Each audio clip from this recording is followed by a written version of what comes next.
We're live. All right, excellent. Hi, I'm Jennifer Adams, and I want to welcome everyone to this month's Global Education Colloquium. This month, we are lucky to have with us Jin Lee, who is an assistant professor at Henan's University of Urban Construction, and she has been a visiting scholar here with us at Drexel for the past year, funded by the China Scholarship Council. And while she's been here over the past year, she's been doing research investigating the unique co-op program at Drexel, and has been thinking about how cooperative education might inform some higher education reform in China. So I'm going to turn this over to you. I want to welcome everybody online as well, and we'll take questions from anyone who Jin's talk. Okay, so thank you, Jin. Okay, thank you everyone. Thanks for coming. I'm a visiting scholar here, just as Jennifer introduced just now, and I have been here for nearly 1 year. Interestingly, I am leaving the day after tomorrow, so I will fly back to China. So you can see this is my first presentation, also my last presentation here. So I am really honored to be here to share with you some of my research here. You know that I came from here in Henan University of Urban Construction. It is a local undergraduate university in our country. And now it is in the transformation from the local undergraduate university to the University of Applied Science, according to our government's policy. And one of the most important transitions is to establish closer relationships between universities and employers. So we need to solve this problem. And when I came to Drexel, Drexel's cooperative education appealed to me. And indeed, Drexel's cooperative education, I think, can solve the problem that existing in our university. I'm sorry. I am not very accustomed with this one. The reason I chose this is because maybe it has something in common with the reason of the president of Drexel University. It's John Fred, and she wrote in one of his articles, she wrote this one. Wait for a moment. And she said in his article that it's a recent survey by the National Association of College and Employers found college students believe they are ready for a job, but employers disagree. The biggest divide was centered on a student's professionalism and work ethic. Nearly 90% of seniors said they were competent in these areas, while only 43% of employers agree. So there is a gap between what's the employer's expectations and what's the current situation of our students. And underemployment of undergraduates is a concern or question globally, and people, our universities all over the world are concerning taking various measures to cope with the question. It is also the case in China. Now, right now, China is also trying to cope with these questions. So I'd like to solve, in some way, tentatively. This is the initial research. It has not gone out, get the result yet. So I wish it can help some way to solve the problem of our university. So the research question I'm interested in are 3 questions. The first question is cooperative education an ideal model to increase students' employability? And the second question is, now in my university, HUUC, it is internship, not cooperative education. And what is wrong with this kind of experimental learning? Why internship does not work well? And the second question is, things need to consider in expanding cooperative education in HUUC. That's the third part. The research method I am doing is the three kind, the interview. The interview is, I use this kind of research method here at Drexel University. My advisor is Professor Rebecca Closey. She is very kind. She is kind enough to help me make an appointment with the executive director of the cooperative education here, is Lene Hickel, and we successfully had made an appointment with her and had a talk with her. She shared with us her opinions about cooperative education, what contributes to the success of the Drexel's cooperative education. That's for the one interview. The second interview is I met another student. The name of the student is Janet Zhang, and she is in the hotel management major in the, I think maybe it's hospitality management, hospitality management school of here. And when I met her, she was doing her co-op right now at that time. And interestingly, she is Chinese also. And so we talked about the co-op education, and she also shared with me some of her opinions. That's for the interview part. And in order to learn a lot about Drexel's cooperative education, I also visited the website of the Stylebred Stylebred Career Development Center. It's the sole administrative management department that's in charge of the cooperative education. I visited the website and I read a lot of relevant articles related to the cooperative education. And for the HUUC part, it's for my university part, I did some kind of survey. I sent a survey to some of my colleagues and some of my students, asking their opinion about the present internship. What do they think of the internship? What's the advantages of it, and what's the disadvantages?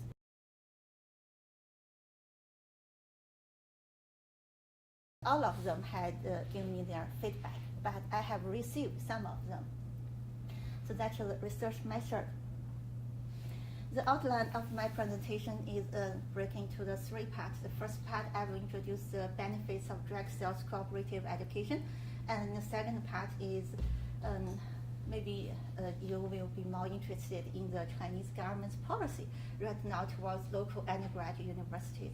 And the third part is when we do expanding Drexel's model to Chinese universities, what things need we do? What's the implications? The first part is about Drexel's cooperative education, and there are a lot of definitions. Here is a definition that John Fry wrote in his article. I had also another definition. There is a long history in the US of cooperative education. According to the World Association for Cooperative Education, their definition of cooperative education is that they think cooperative education is an academic program integrating classroom learning and productive work experience in a field related to a student's academic and career goals. It provides students with progressive learning experiences integrating theory and practice. And as an academic program, co-op serves as a partnership among students, educational institutions, and employers. And the first of such program in U.S. was initiated in the University of Cincinnati, and it was organized by Herman Schneider in 1916. So after that, this kind of win-win cooperative education expanded all over the U.S. And right now, as far as I know it, there is cooperative education exists in Canada, New Zealand, and a lot of other countries, etc. But not in China, as far as I know.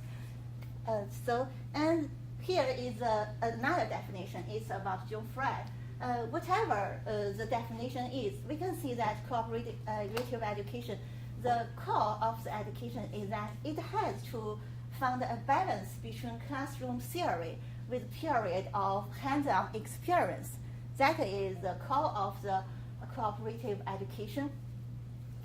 And here, the second feature which I'm interested in here, that many but not all co-ops are paid. This is different from the internship we had in our university. In our university, most of the interns are unpaid. So as the employers, in their views, they think the student intern should be the free labor, they think, in that way. So I think Drexel's cooperative education, they had the paid crops for the students. That is amazing for me. And you can see that their media, $18,000 for each 6 months crop, and it can help offset some kind of tuition. Next, let's see the crop cycle.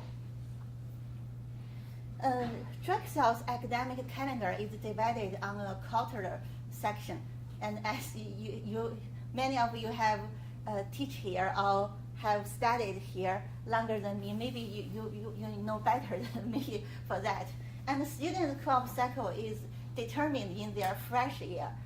They either choose, their cycle can be a winter-fall cycle or a spring-summer cycle.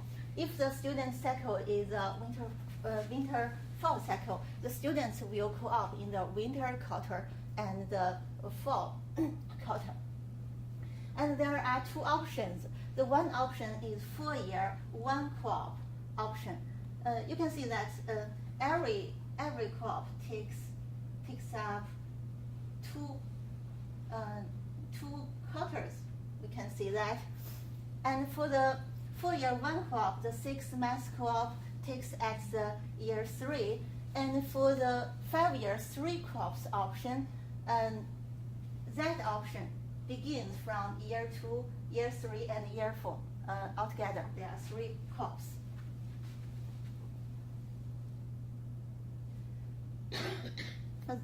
This is, I think, in some way, co-op has some advantages versus internship. The first is that students are employed for a 3 or 6 months period. It's for co-op. But for internship, it typically lasts 2 or 3 months. Sometimes it's even shorter than that, just maybe less than 1 month.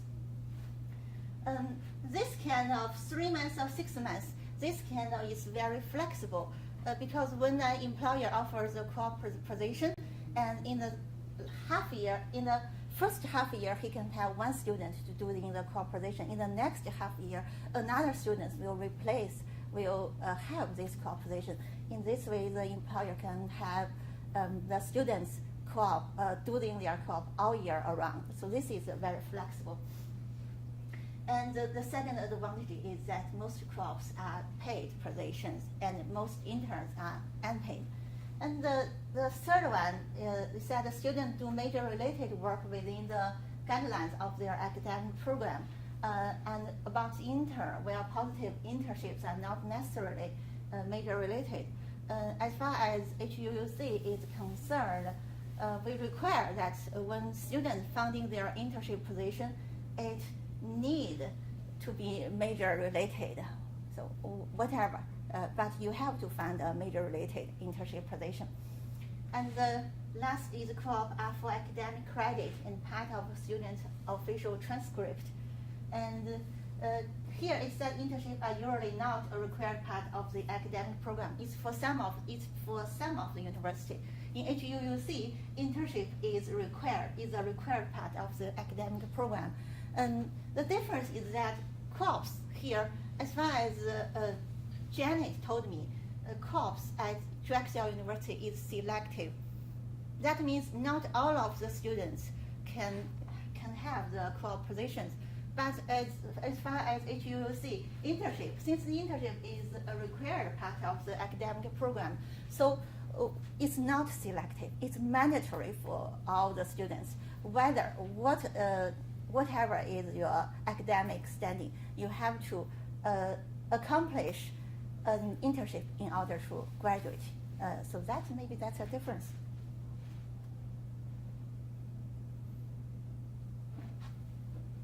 Sorry.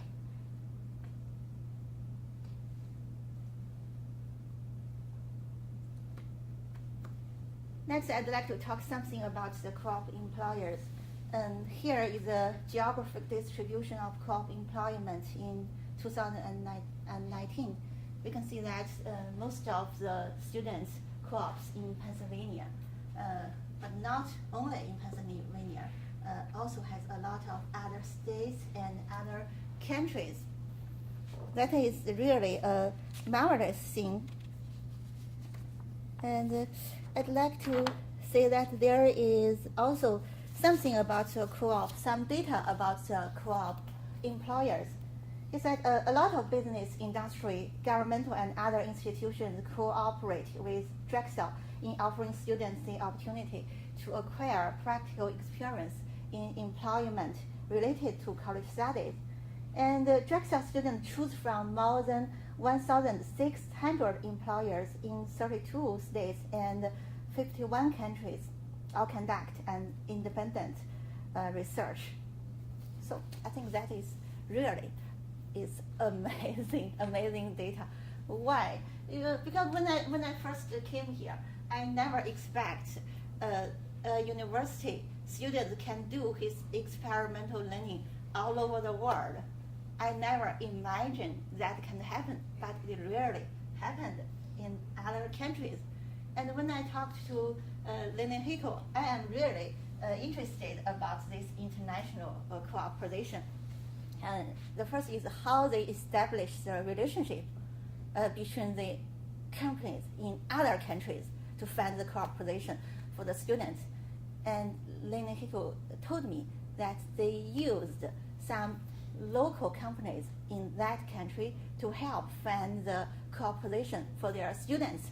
That's the first place. So the Drexel will pay the company for the work, for helping students finding the cooperation.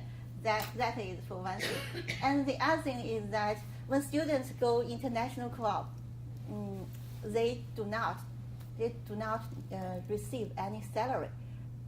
So in order to encourage more students to go to travel internationally to do this kind of co-op, because Drexel is also like to see all his students all over the world, so they offer stipend for the students to do that. So I think Drexel is really generous about this Drexel to invest a lot of money on the co-op education.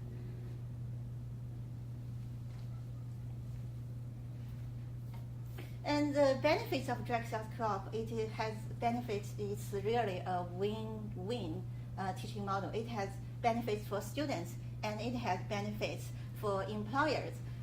When I speak to Janet and Lena Hickle, asking what's the benefits, what do they think the benefits is, and Janet told me that what she cares most is that she cares most is last kind of advantage, that because she can test drive a career, experience 3 different kind of corporate experience even before she graduated.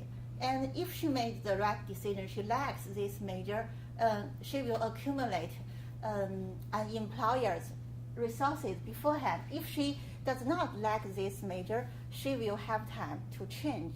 So that's the most important thing. She chose Drexel. And as for the other benefits, Drexel's co-op education can give the students practical experience, which makes the students more competitive compared with other graduates without cooperation when they graduate to find a suitable employer. And students tend to getting higher salary compared with other students. The most important is their earning capability. This can be seen from a long time especially after students graduated from the university in a 5-year or 10-year period. Because she had earned this earning capability, the longer the year and the more higher the student's salary would be. And the benefits for the employer. Lily Hickel said the most important thing why the employer care drug sales co-op education is because the first is the employer's evaluation is part of the academic repairment. So the students traditionally do better in their job. And the second is that the students' availability. The students will be available to the employer all year round. It's due to the six months co-op cycle. And for the first half year or second half year, different students can take the same co-op position. And the third reason is because the mandatory class orientation.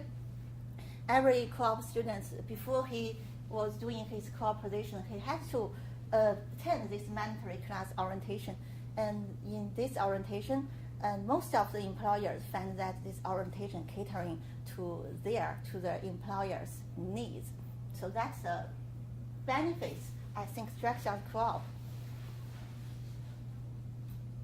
And I also summarized some factors that contribute to the success of drug sales co-op. It's just my own opinion. It might be not as mature.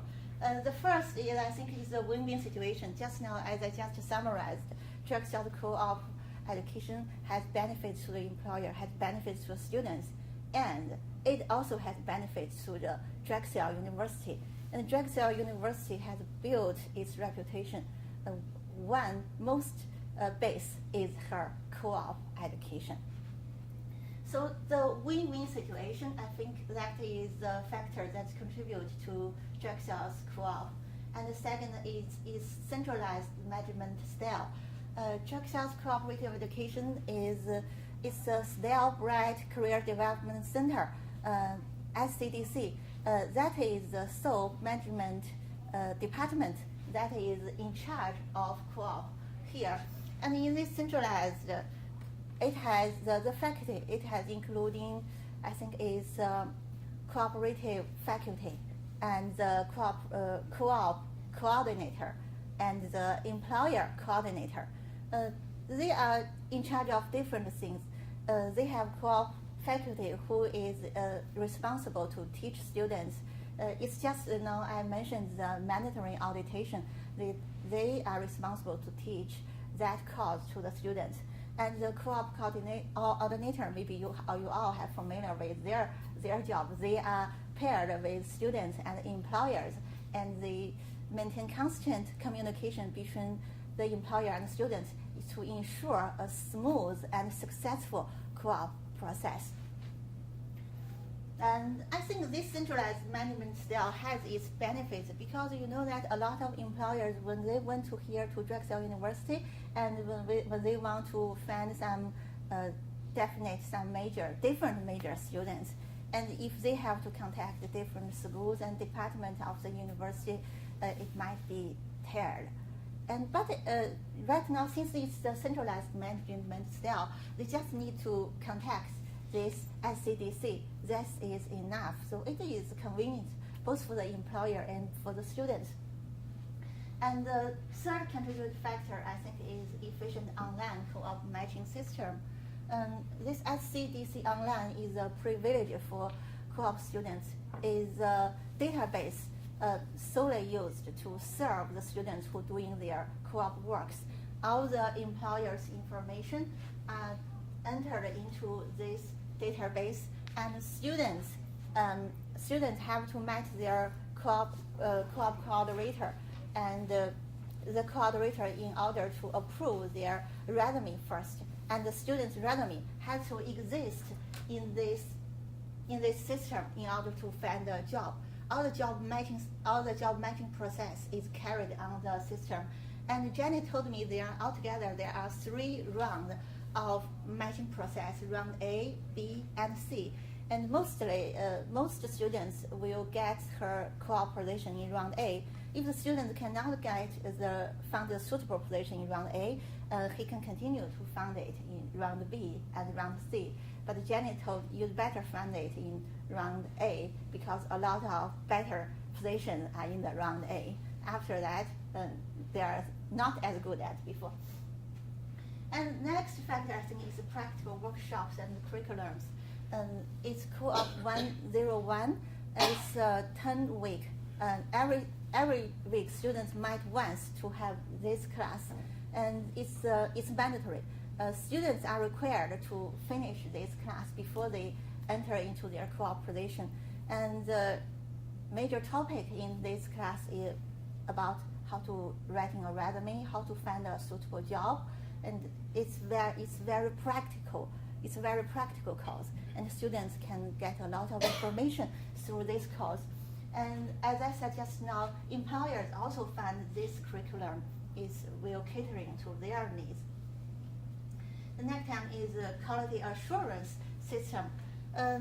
As to this quality assurance system, there is some data here.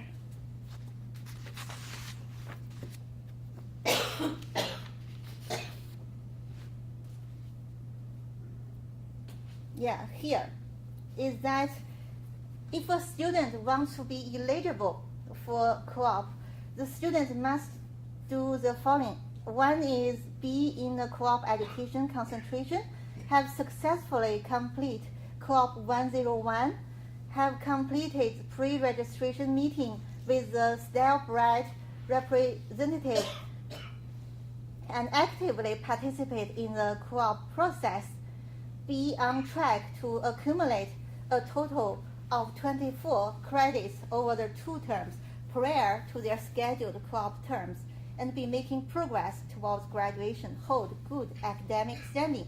And this means students must pass majority of their classes to maintain academic progress. And if the student is eligible for co-op due to the academic reasons, a co-op cycle will be postponed if the student fails to meet the co-op eligibility requirement. From here, we can see that the students here at Drexel co-op is selective. Not all students will get his co-op position. So then what about the students do not get the co-op position? I used to ask this question about Lynn Hickle. There will be some students who will not get the co-op position. What will happen to those students? And there is an alternative for those students. I have found that the name of that is Strategic Career Planning and Development course. If the students cannot find the position, they will be enrolled in this Strategic Career Planning and Development course. And in this course, the coordinator will let the student continue to find co-op position. And the process of finding a suitable job will accumulate the students' suitable credit. So that is an alternative for the students. And there is also alternative. You know that the third option of co-op is that's the 4-year with no co-op. If the school of that students happen to offer this kind of, the students can graduate without co-op. This is also an option. And the last factor is that ensure every co-op position is major related. Not all co-op positions is contacted through the Drexel's SCDC. There are some positions that is students found independently. So it is permitted that if the students want to find some co-op position by himself, it is permitted. And Janet found her own co-op positions, and I asked her why she doesn't choose the position that offered by the university, and she said there are different measures. For some majors like the computer science, the students may find the we may find some higher salary co-op positions, but for her position, it's hotel management. She said there do exist some small hotels and small companies, and there do exist some co-op positions that do not pay. So she decided to find the co-op by herself, so that she could get paid, and she'd be happy about that. So how to ensure that these positions funded by the students themselves are major related? Drexel also has its way. It's here that students, if a student obtains a job independently, they must submit some document for their cooperative coordinator to review. That document includes the following documents: is that students should submit a comprehensive job description for co-op coordinator, and submit an offer letter from the employer with salary information, hours per week, start and end dates, and submit the employer agreement form from the student's employer. And after the co-op coordinator review the documents for the appropriateness of the employer and the position, and then the student can do his co-op work. So this is I can say it's a quality assurance way to ensure that every work is major related. So I think so much about this Drexel part. The next part, I'd like to introduce the Chinese government policy towards local undergraduate universities. Here is some background information. You can see that get a general idea of Chinese higher education. Now, China has built the largest higher education system in the world, encompassing over 5 million people and contributing to China's modernization drive. According to China Undergraduate Education Quality Report, as of 2016, there are 2,596 colleges and universities in China, among which the number of undergraduate universities colleges has reached 1,237. Undergraduate college and universities really has become the most important main force for the growth of Chinese higher education. Here I'd like to explain that there are this figure is including all the colleges and universities in China. These universities may include that kind of universities that major are higher than the undergraduate universities. University can cultivate graduate students or doctoral students as long as they offer the undergraduate certificate and degree. We all said it's undergraduate university. But this figure also includes that kind of colleges or vocational colleges that does not offer this bachelor degree. This is the whole figure. And among this figure is undergraduate. Undergraduate is this figure. These universities, as long as they offer the undergraduate degree and diploma, we summarize it in this can. And what is the local undergraduate university? The local undergraduate university is about the different funding, and it's like this way. Wait for a moment. These local undergraduate universities they are primarily funded by local, provincial, or municipal finance, and the enrollment and employment are mainly oriented to the local area.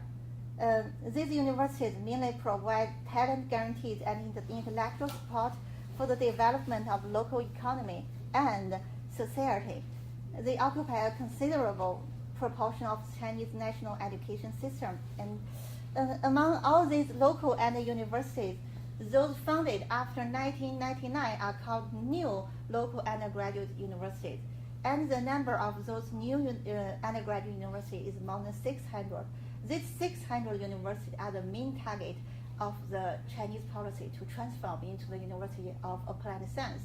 So You mean why choose the year 1999? And after, if the university was established after 1999 are called new local undergraduates, because there is another policy that in 1999 the Chinese government decided to enlarge the enrollment of the higher education by a large margin in 1999. The purpose is to stimulate China's higher education go into mass higher education period. So catering to this policy, both the numbers of universities and students enrollment increased tremendously after this year, and a lot of universities established after this year. So there is also another university that existed before, but it is vocational college, and after the year they applied to update to the undergraduate university. So that is the reason. What is the difference between there are so many colleges, so many? Sorry, to clarify, are vocational colleges included in the undergraduate college number or no? Vocational is included in the higher education, but is not included in the undergraduate. Yeah. Thank you.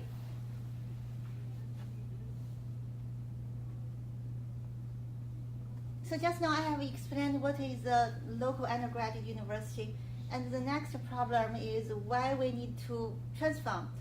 There are dilemma Chinese local undergraduate university faces. So what is the dilemma? You know that the local undergraduate university should be oriented to the local needs, serving the development of the regional economy and society, forming their own strengths and characteristics.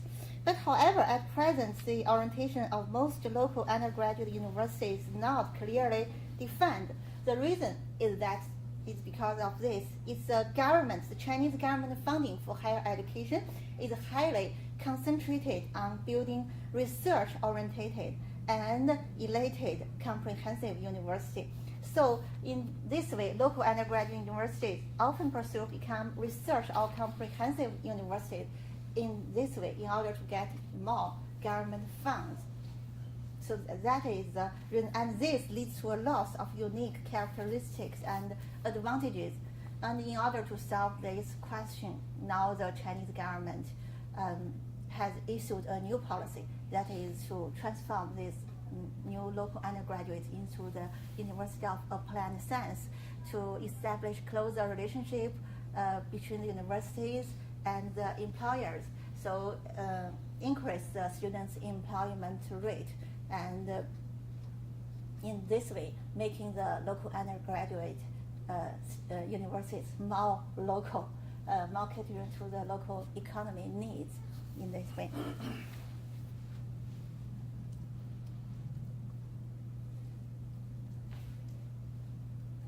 And here in this slide, they explain the University of Applied Science. Now, what is the University of Applied Science? This kind of university is a formal university that corresponds to the traditional academic university. It aims at cultivating applied talents who have the theory and technical ability to cater to social needs. These universities serve the local economy, and because social development is their specific task, they are adaptable. And this kind of university have equal status with the traditional academic university. And it is also the target for the transformation.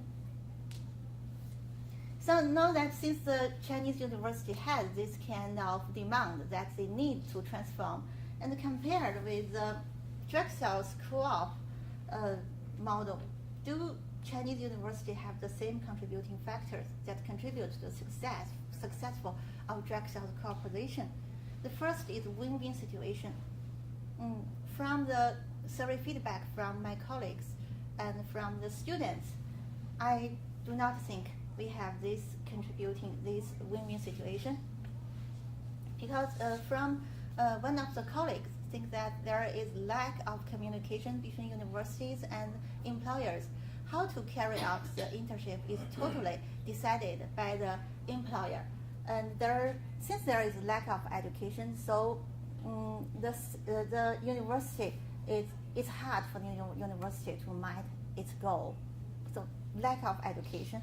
Since it's a lack of education, so I think there does not exist this win-win situation, and especially when there are occasions when the employer's demand and the university's demand conflict each other. In HUC, all of the students' internship is usually, I think, carried out at the last semester before the students graduate. It's in the 8th semester before the students graduate, and almost all of the university, or most of the university, assign the internship at that time. That means at that time, employers have to accept maybe more than their need to arrange these internship positions. But for the next half year, there are occasions when the employers do need internship, but at that time, the university, according to the university's calendar, there is no internship arrangement. So that is a conflict. And another conflict is that some employers want the students to extend their inter period, and this will conflict with the academic requirement of the students. So I think there need to be a communication, much more communication, that lacks a cooperative education, a cooperative educator lacks their role here to establish a closer relationship. So we do not have this factor. And the second factor, centralized management style. HUC do not have centralized management style for the internship. There is a student enrollment and employment department. This department is for the enrolling new student. And if there are employers who are interested in employing our graduate, they will contact this department. But that's for the graduate funding their employment, not for the internship. Other internships are carried out by the schools and department, and the schools and department usually will let the students, most of the internship positions are found by the students' own effort. So we do not have this centralized management style also. And the third one, efficient online co-op matching system, we do not have that system. Yeah. And the next one is practical workshops and curriculums. There are occasionally some kind of workshops held by the different departments and schools inside the university. But every department, what kind of curriculum will the university or the department offer is decided by the department. It's not uniform so there is a different kind of courses offered by different departments. We had some kind of this, but it's not as uniform as Drexel. And the next is quality assurance system. Drexel students have to be eligible for the co-op position. It is selective. But just now, as I explained, the internship students, whatever students' academic background, they have to enter the internship. So there is no quality assurance system also. And the next, ensuring every co-op position is major related. It's that we ask every student, you have to find a major related position. But when the students really cannot find that kind of position, and his advisor or his teacher or the department will try to find a position for him. Yeah. But in China, it's really important about the relationship. We call it 关系 in China. So the teachers or the department really have to have establish a big relationship or a closer relationship through their own effort in order to in order to find a suitable internship position for the students. It's difficult for the teachers. So what should Chinese universities do in order in this transformation process. I think, in my opinion, first, the Chinese university should establish management department for the internship. There has to be a department that's in charge of the sole inter process, so that the students and the teachers can help the right place to do the right internship. And the next one is get support from the government. This is really important, and this is also the reason why I said I'm not sure whether my research will be carried out. It's because of this, because our government right now has not aware of this cooperative application. So I'm not sure whether it will be expanded. And thinking of this, and the U.S. government has a long history of supporting co-ops here. Here are some basic data we can hear.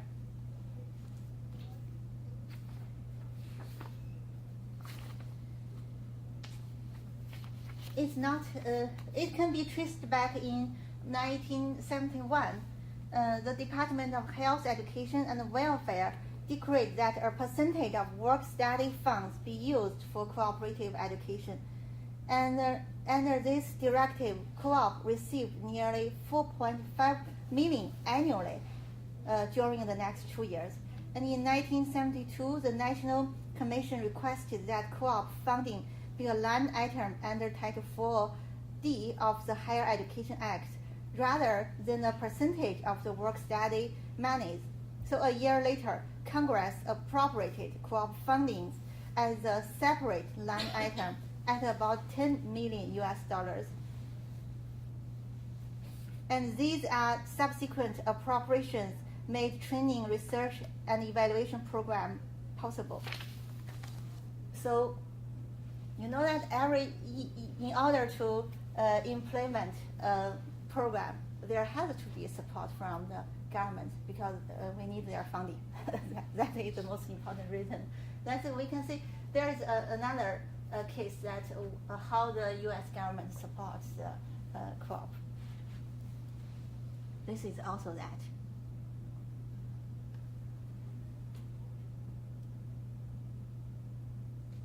So just now we have mentioned establish the management departments for internship, get support from the government, and the next we also need to get support from faculty and administration. When implementing a cooperative education, this kind of education, it impacts among a great many of other units of the institution, such as the registrar's office, admission, the housing, financial aid, and most of all, curricular and course scheduling. So if it is to function successfully, co-op disrupts a customer practices throughout the institution.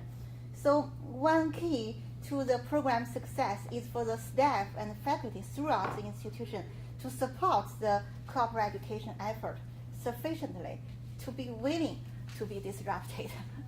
So that's for the faculty. And for the administration,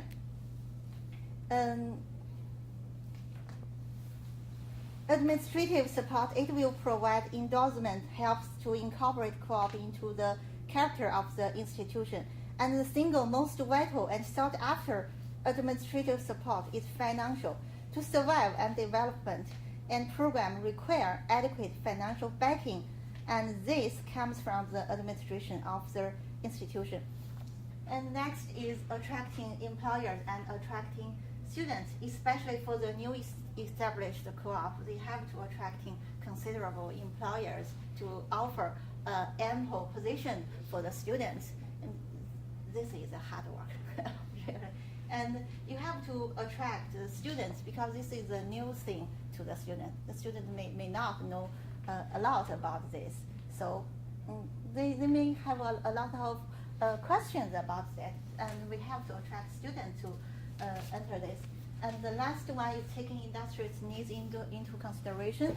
I think maybe the first one is internship. The time frame can be extended to, like Drexel, extended to 6 months period, make it more flexible.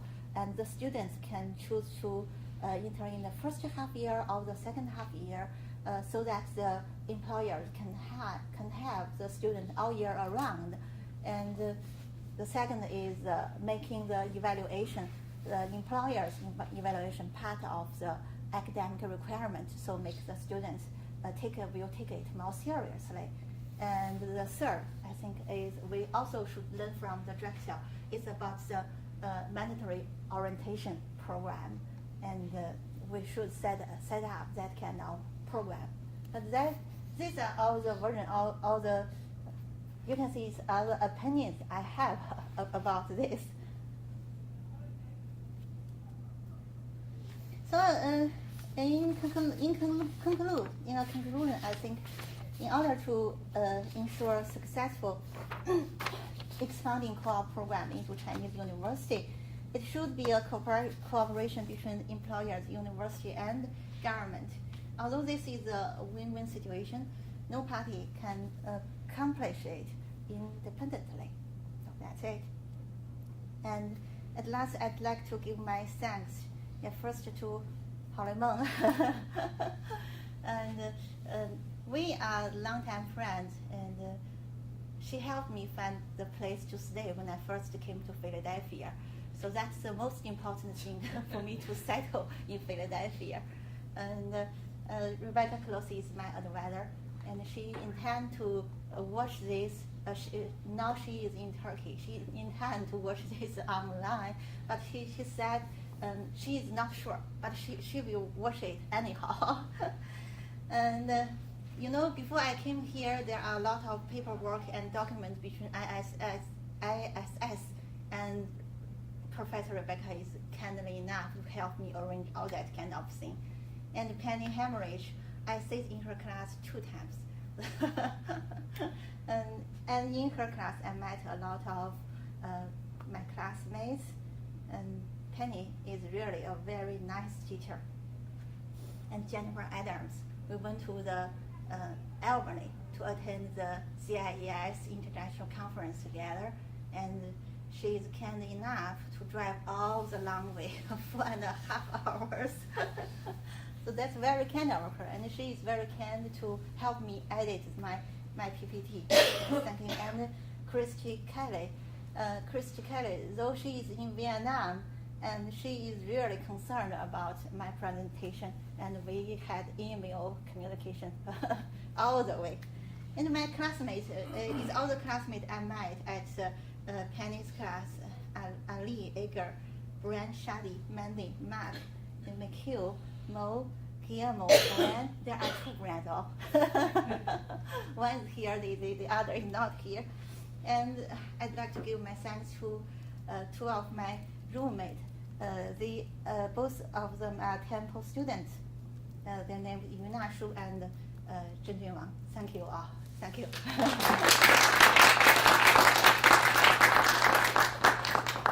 Jim, thanks so much for a really informative talk. We are running a little late on time, but we also started late, so I want to sort of push questions to 1:05 or a little, we'll go a little over. So why don't we take 2 or 3 questions from the audience, and then maybe Jen can answer them sort of all at once for the sake of time. So does anyone have any questions for her? Are there any online, Anthony? No, not right now. Well, I have one question, so I'll start it, so maybe people can be thinking about it. And so I think this was a super interesting talk, and I appreciated the way at the end you talked about the need for the university, the government, sort of students all to come together to make something like this work. One of the questions that I had, just from my own experience implementing sort of new things in China, is I wondered if you considered the role of the private sector. Would it be possible to pilot some type of program that was actually funded by the private sector to see how it actually worked, or do you feel like it's something that government funding is needed to initiate and give legitimacy to? Really, right now there do exist some private companies that cooperate with the university to support the academic program, so they can cooperate together, and the private companies will give the funding to the university to cultivate the talents that they need. There is this kind of program right now. But right now, in my university, I do not find this kind of program. We need to do that shortly. Okay. Thank you. So I have a question about the students, the undergraduate students that would actually be participating in this. Do you think that there's a lot of demand on the student side? Is this something that they would be interested in? From the survey result, from the survey feedback I got from the students, some of the students are dissatisfied with that they do not have salary. They want to have some kind of money. So if the co-op education, we can expand this kind of education, and especially this model is paid. I think the students might be interested, and they can get their practical experience, and this kind of experience will make the students more competitive than his other students. I think we can attract some students' attention, but in the initial period, it may be a little hard to do that. Yeah. Can I ask a follow-up with that? So do students usually, the internship experience that they have currently at the university, does that frequently lead to employment? No. No. Yeah. Usually, the student's interplaces is different from the real place he works. Yeah, question. I just want to know, is Drexel, is co-op only for undergraduate or for graduate also? It's also for graduate, mostly for undergraduate. It also has some program that offers to the undergraduate, yes. So do every student have to go through the co-op study? No. You don't have to. It Okay. is a selective process. It is a two-way selective. The student will select his employer, and at the same time, the employer will select the students. And sometimes it may there are occasions that for a high quality student, the employers have to compete each other in order to for these qualified students. So not all students can get his co-op positions. It's a So the selective. student more than demand? Oh, I- like more students looking for a job than the offer? Usually, from the drug sales, most of the students will get his co-op positions. Yeah. Only a very small number of students do not have his co-op position. This is a very good system, because I know even in Philadelphia City, there are many departments with Temple's co-op student there. When you go into different departments, oh, from Temple, I'm a student. Oh, okay, that's really good. So Temple also has a I don't co-op. think Temple has it, the co-op, yeah. So maybe later I will need some information about Temple's co-op.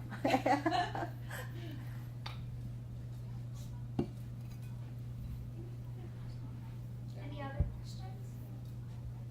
Well, I'm going to ask one final question and we'll wrap it up. One of the things I was curious about, Jen, is whether, so you talked about this one model at Drexel and then you're thinking about its application in China. In your review of the research, did you find sort of co-op models at other universities in the US or outside of the US where you might be able to take lessons and think about them in the Chinese context, or mostly just look at the Drexel model?